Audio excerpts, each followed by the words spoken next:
What is crystallinity in polymers?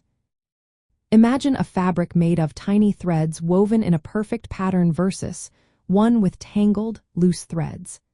The same idea applies to polymers, where the arrangement of their molecular chains determines many of their properties.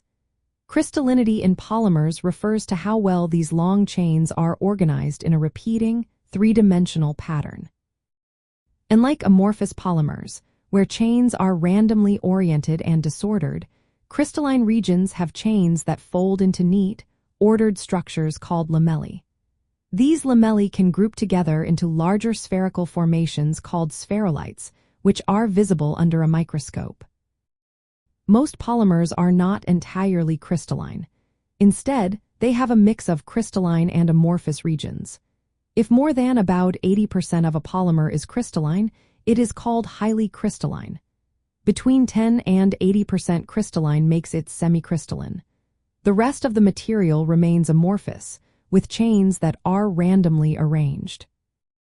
The level of crystallinity depends on factors like the polymer's molecular structure, how quickly it cools during manufacturing, and whether it is stretched or mechanically worked.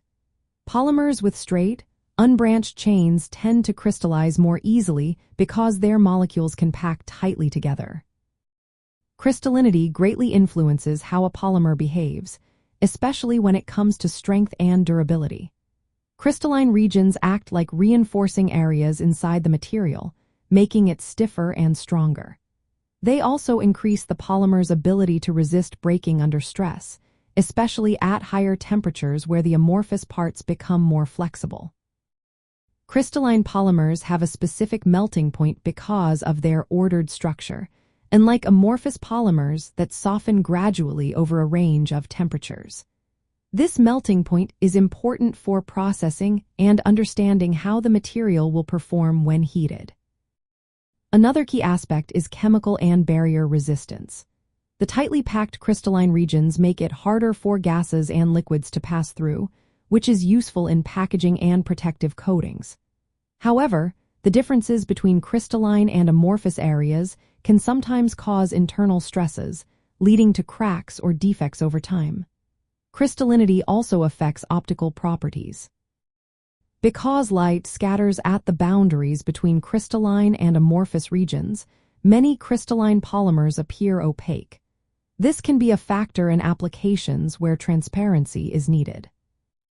The amount and uniformity of crystallinity formed during manufacturing also impact how long a product lasts. Uneven crystalline regions can create weak spots, increasing the chance of failure or environmental stress cracking. Understanding crystallinity helps in designing polymers that are more resistant to failure, last longer, and perform better under different conditions. In short, crystallinity is a measure of how ordered the polymer chains are, and this order directly influences the strength, heat resistance, chemical resistance, and optical qualities of the material. Recognizing these factors helps explain why some polymer products break down or fail over time, guiding better material choices and processing methods.